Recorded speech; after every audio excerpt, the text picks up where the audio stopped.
Good day to everyone. Welcome to Hope and Strength for the Journey. Our scripture verse for today is found in the book of 2 Timothy chapter 4 verse 7 says, I have fought the good fight, I have finished the race, I have kept the faith. Alam natin, hindi madali ang buhay Kristiyano. Maraming pagsubok, maraming distractions, minsan gusto nating sumuko.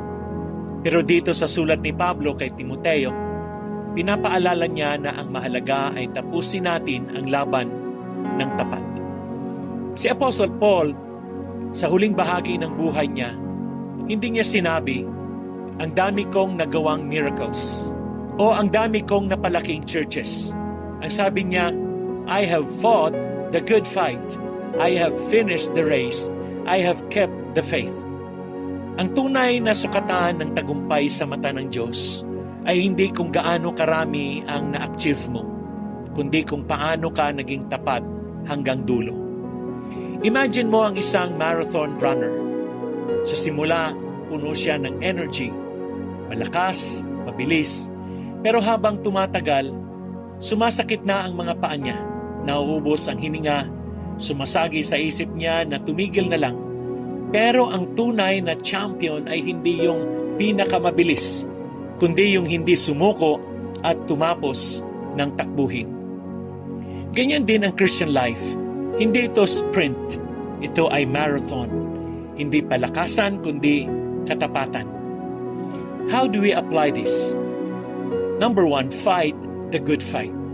Meaning, maraming battles sa buhay. Laban sa kasalanan, laban sa discouragement, laban sa doubt. Hindi natin kaya mag-isa. Kailangan natin ang kapangyarihan ng banal na spirito. Number 2, finish the race. Ang mahalaga hindi lang yung nagsimula ka, kundi natapos mo ang takbuhin mo ng may pananampalataya. Huwag kang bibitaw kahit mahirap. Stay faithful kahit may mga challenges. Number 3, keep the faith. Manindigan tayo sa katotohanan ng salita ng Diyos. Kahit uso na ngayon ang compromise, tayo manatili sa tamang pananampalataya. Ano po yung ating reflection sa katotohanan ito? Kamusta ang laban mo ngayon? May mga areas ba sa buhay mo na parang gusto mo nang sumuko? Paalala ng Diyos sa iyo ngayon, anak, huwag kang susuko. Fight the good fight. Finish your race. Keep the faith. Amen. Hindi ka nag-iisa, nandyan ang banal na spirito para palakasin ka. At kapag dumating ang dulo ng iyong buhay, ang sarap marinig mula sa Diyos.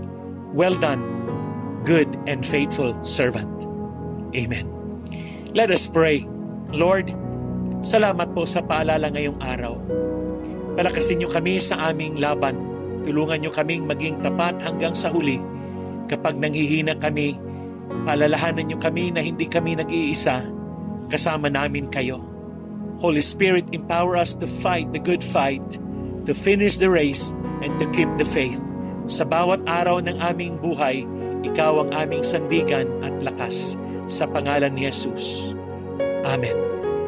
God bless you and your family.